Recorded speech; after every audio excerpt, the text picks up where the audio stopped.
I was reborn back on the day my sister and I chose our husbands, I discovered I could suddenly hear other people's thoughts. On the surface, my sister Amelia looked shy and composed. However, the ecstatic voice in her head crashed straight into my ears. This time, I'll be the first to give birth to an heir. Then, without hesitation, she rushed to seduce the husband from my previous life, the man obsessed with sex who gave me triplets.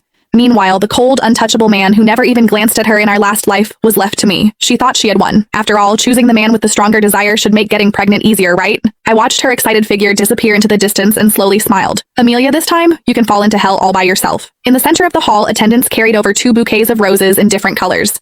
The black roses represented Marcus Zillman, the eldest son of the Zillman family and first in line to inherit the family. He leaned back in his chair with a blank expression, like a perfect but cold sculpture. The white roses represented Noah Zillman, the younger son of the Zillman family. He was the illegitimate child. A faint smile rested on his lips, making him look gentle and refined. Before I could even sort out my thoughts, a voice suddenly rang in my ears. This time, I'll be the first to give birth to an heir. It was my sister Amelia Foster's voice. Instinctively, I looked toward her, only to realize her lips were tightly pressed together. She hadn't spoken at all.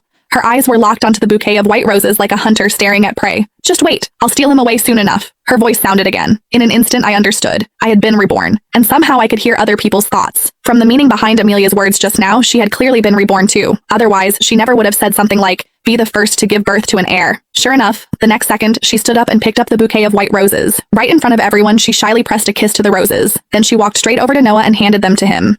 Mr. Noah, please take care of me from now on. The headmistress of the bridal academy immediately spoke when she saw this. Jane, since Amelia chose Noah, you'll marry Marcus. As soon as those words fell, unconcealed triumph flashed through Amelia's eyes. She was laughing in her heart. Jane, this lifetime you'll be the one living like a widow. In our previous life, Amelia had rushed to choose Marcus first in order to become the lady of the Zillman family. Marcus had a shark-like instinct for profit. In just a few short years, he expanded the Zillman family business across all of Europa. However, everyone knew he stayed year-round in the top-floor suite of the company building and refused to let anyone get close to him. Amelia had tried every possible method, from wearing a revealing nightgown and knocking on his door late at night, to using document delivery as an excuse to enter his study. She even sneaked into his hotel room while he was away on a business trip. Every single time, though, she was mercilessly thrown out and humiliated like a joke. Later, she never became pregnant. At a family banquet, Donna Zillman of the Zillman family publicly declared that Amelia had something wrong with her body before directly kicking her out of the family. Meanwhile, I married Noah. Everyone thought I was unlucky. An illegitimate son had no real power and wouldn't inherit much of the family fortune. But after we got married, Noah became almost obsessed with me. Every day, he stayed by my side shopping and eating with me and taking me on dates. Every late night, the sounds coming from our room made the servants blush whenever they passed by.